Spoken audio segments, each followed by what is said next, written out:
Assalamualaikum warahmatullahi wabarakatuh. Sebelumnya, halo teman-teman semuanya, selamat datang kembali di video pembelajaran kita kali ini. Saya Muhammad Ridwan Al-Hafiz sebagai narator dalam video kali ini akan memandu teman-teman dalam proses pembelajaran dalam memahami bagaimana konsep dasar elektronika, yaitu hukum Ohm. Sebelum kita mulai ke videonya, saya ingin memperkenalkan anggota tim saya terlebih dahulu yang membantu dalam proses berjalannya video kali ini. Yang pertama ada Ulfa Nurfadilah, yang kedua ada Intan Komalasari, yang ketiga ada Anissa Nedia Amarobitaqwa, yang keempat ada Remko Fadilah Zailani, dan yang kelima tentunya saya sendiri, yaitu Muhammad Ridwan Al-Hafiz. Di video kali ini kita akan membahas beberapa pengertian dari hukum Ohm, rumusnya, serta bagaimana cara mengaplikasikannya dalam sebuah rangkaian. Untuk itu yuk kita langsung saja mulai ke videonya kali ini. Baik, saya akan menjelaskan pengertian tentang hukum Ohm. Apa itu hukum Ohm? Hukum Ohm merupakan salah satu ilmu dasar dari elektronika. Ilmu yang satu ini sangat berguna untuk membantu kita dalam menghitung arus, tegangan, atau resistansi dari suatu rangkaian listrik, di mana hukum Ohm menyatakan hubungan antara matematis dan arus, tegangan, dan juga resistansi jaringan. Bunyi hukum Ohm yaitu arus listrik yang sebanding dengan tegangan dan berbanding terbalik dengan resistansi. Pada dasarnya, di dalam rangkaian tertutup akan terjadi suatu aliran arus listrik, di mana arus listrik tersebut mengalir karena adanya perbedaan potensial antara dua titik di sebuah pengantar, misalnya pada lampu senter, televisi, radio, dan lainnya. Jika dilihat secara matematis, bisa dituliskan bahwa V sama dengan 1R merupakan konstanta perbandingan antara beda potensial dan kuat arus. Terima kasih. Saya akan melanjutkan mengenai pembahasan tentang hukum Ohm. A. Jika hambatan tetap, maka arus yang ada di dalam setiap rangkaian berbanding langsung dengan tegangan. Namun, bila tegangan bertambah, maka arus juga akan bertambah, dan bila tegangan berkurang, maka arus juga akan berkurang. B. Jika tegangan tetap, maka arus yang ada di dalam rangkaian menjadi berbanding terbalik dengan rangkaian tersebut. Namun, jika hambatan bertambah, maka arus akan berkurang, dan jika hambatan berkurang, maka arus akan bertambah. Dalam hambatan tetap, arus dan juga tegangan akan berbeda-beda. Hukum Ohm sendiri bisa dinyatakan dalam bentuk rumus, di mana dasar rumusnya dinyatakan sebagai berikut. R sama dengan banyaknya hambatan listrik, I banyaknya aliran arus listrik, dan E yaitu banyaknya tegangan listrik yang ada di dalam rangkaian tertutup. Sebagai contoh, jika kita memiliki tegangan 12 volt dan hambatan 6 ohm, maka arus yang akan bisa mengalir dihitung dengan rumus, yaitu I sama dengan V per R. I sama dengan V per R merupakan rumus Ohm. I sama dengan 12 volt yaitu nilai volt, dan 6 ohm adalah nilai resistansi atau hambatan. Maka 12 volt per 6 ohm akan menghasilkan nilai 2 ampere. Contoh soal kedua, jika arus 10 mA, maka dijadikan ampere akan menjadi 0,01, dan R resistansi sama dengan 50 ohm, maka voltnya yaitu V sama dengan I dikali R. V sama dengan nilai I adalah 0,01 dan nilai R adalah 500 ohm, maka akan menghasilkan 5 volt. 3.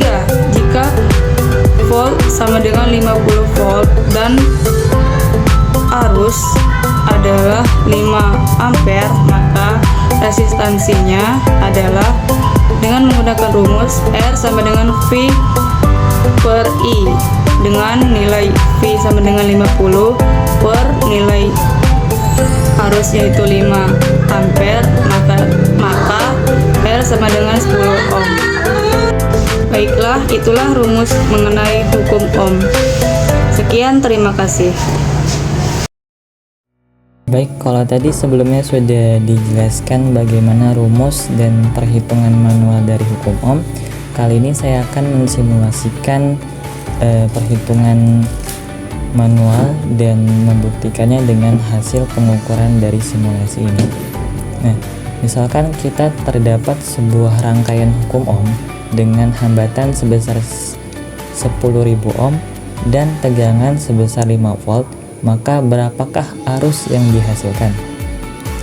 Jika kita ingin mencari nilai arus dari sebuah rangkaian, maka kita harus tahu terlebih dahulu rumus dari hukum ohm itu, yaitu dengan membagi tegangan dengan hambatan. Jadi 5 dibagi 1000, maka hasilnya adalah 0,05. Kita ubah dari ampere ke miliampere, maka hasilnya adalah 5 miliampere. Kemudian kita buktikan secara simulasi apakah hasil perhitungan tadi sesuai dengan simulasi.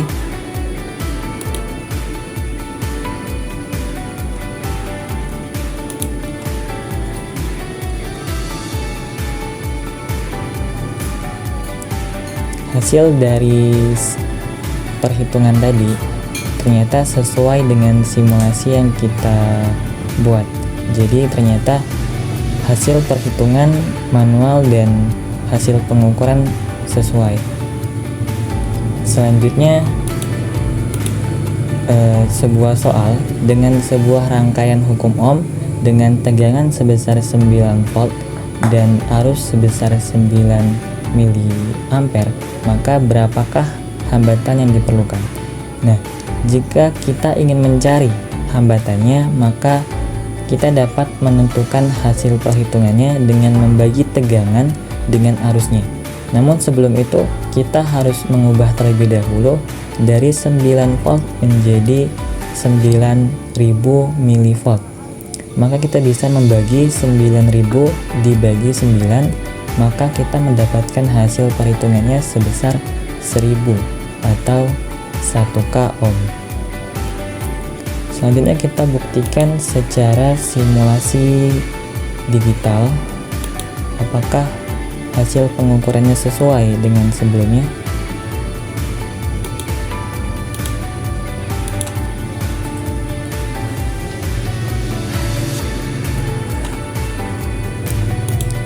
Ternyata hasil dari pengukuran dari simulasi ini ternyata benar, berarti sesuai dengan perhitungan sebelumnya. Selanjutnya kita coba dengan rangkaian lain. Misalkan ada sebuah rangkaian hukum ohm dengan hambatan sebesar 1000 ohm dan arus yang dihasilkan sebesar 12 miliampere. Maka berapakah tegangan yang diperlukan dari rangkaian tersebut? Nah, jika kita ingin mencari tegangannya berapa, maka kita dapat mengkalikan antara hambatan dengan arus, yaitu 1000 dikali 12, yaitu hasilnya 12.000 milivolt. Selanjutnya kita ubah menjadi volt, yaitu 12 volt. Selanjutnya kita buktikan lagi dengan perhitungan dari simulasi pengukuran.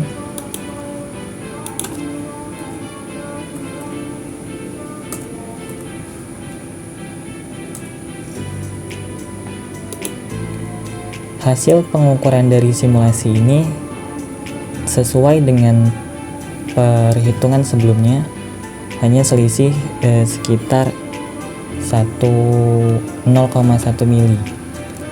Nah, mungkin itu saja dari saya simulasi digital dari sebuah rangkaian hukum ohm. Selanjutnya rekan kami akan mempraktikkan langsung bagaimana cara merangkai dan menentukan sebuah perhitungan dari rangkaian hukum ohm. Baiklah, di sini saya akan menjelaskan beberapa komponen yang kami gunakan. Yang pertama yaitu baterai 12 volt, di mana baterai 12 volt adalah sumber daya yang menghasilkan hambatan 12 volt. Biasanya digunakan dalam berbagai aplikasi seperti sistem alarm dan proyek elektronika kecil. Yang kedua yaitu resistor 220 ohm, di mana resistor 220 ohm adalah resistor yang kami gunakan ini memiliki komponen yang memberikan aliran arus listrik dalam rangkaian. Nilainya adalah 220 ohm yang menentukan berapa besar hambatan terhadap aliran listrik. Ini digunakan untuk melindungi komponen lain agar tidak kelebihan arus. Ketiga yaitu project board. Project board adalah papan yang digunakan untuk mengaitkan rangkaian elektronika secara sementara tanpa membutuhkan solder. Ini memungkinkan kami untuk membuat dan menguji sirkuit secara mudah dan cepat. Keempat yaitu multimeter. Multimeter adalah alat ukur yang dapat digunakan untuk mengukur berbagai parameter listrik seperti tegangan yang satuannya adalah volt dan arus ampere, dan resistansi itu adalah ohm. Di mana multimeter ini sangat penting dalam menguji dan memverifikasi rangkaian elektronik. Yang kelima yaitu kabel jumper. Kabel jumper ini adalah bahan yang terakhir kami gunakan. Pengertian kabel jumper adalah kabel yang digunakan untuk menghubungkan satu titik ke titik lain pada alat project board tadi, di mana kami menyambungkan satu titik ke titik lain itu menggunakan atau menghubungkan berbagai komponen dalam proyek elektronika. Baik, sebelumnya di sini saya akan mempraktekkan mengenai perangkaian hukum Ohm. Nah, jadi dalam hukum Ohm ini kita akan mengukur yang namanya resistansi, terus ada volt dan juga ampere. Nah, langsung saja ke perangkaiannya. Nah, ini dari baterai kita masukkan ke kutub positif sesuai ini. Nah, kemudian kita pasang di resistornya di sini. Nah, ini lalu kabel merah di sini masuk ke resistor kaki yang sini, sebelah sini. Ini yang negatif sebelah sini. Ini sebenarnya bolak-balik nggak apa-apa, karena kenapa? Resistor ini dia non polar atau tidak memiliki kutub ya. Kalau resistor ini beda dengan yang namanya kapasitor dan lainnya. Nah, di sini yang pertama kita akan mengukur nilai resistansi dahulu. Kita arahkan ke multinya di sini. Kita cari yang lambangnya ohm atau begini. Ini mikro, yang ini aja lah. Nah, ohm kita lepas. Nah, cek di sini. Terbaca di situ untuk nilai resistansi dari resistor ini adalah terbaca 217 ohm. Nah, kemudian kita akan mengetes nilai dari ampernya ini. Jadi kita arahkan ke tulisan mili ampere ini, mili ampere. Kita langsungkan gini aja. Ini ke sini dan ini ke sini. Terbaca di multimeter adalah 37,35 mA. Ini bisa berubah-ubah ya. Tapi ya hitung aja segini, lihat. Nah, kemudian kita akan mengukur nilai voltnya. Nah, kalau nilai volt kita arahkan ke sini. Nah, ke DC. Kita arahkan ke sini, lalu langsung ke resistornya seperti ini. Nah, sesuai kutub. Nah, untuk nilai tegangannya, karena dia sudah melewati resistor, terbaca 7,74 yang tadinya dari baterai 9 volt berkurang menjadi ini segitulah, berkurang 8,10 tadi 7, nah kelihatan gak sih? Mungkin sekian untuk video perakitan mengenai hukum Ohm. Terima kasih. Oke, mantap. Nah, itulah tadi beberapa pembahasan kita mengenai hukum Ohm. Semoga di video kali ini dapat membantu kalian dalam memahami konsep dasarnya. Jika ada pertanyaan, jangan ragu untuk bertanya di kolom komentar. Dan jangan lupa untuk like, share, dan subscribe agar tidak ketinggalan di konten edukasi lainnya. Dan sampai jumpa di video berikutnya. Semangat belajar terus dan salam teknologi. Terima kasih. Wassalamualaikum warahmatullahi wabarakatuh.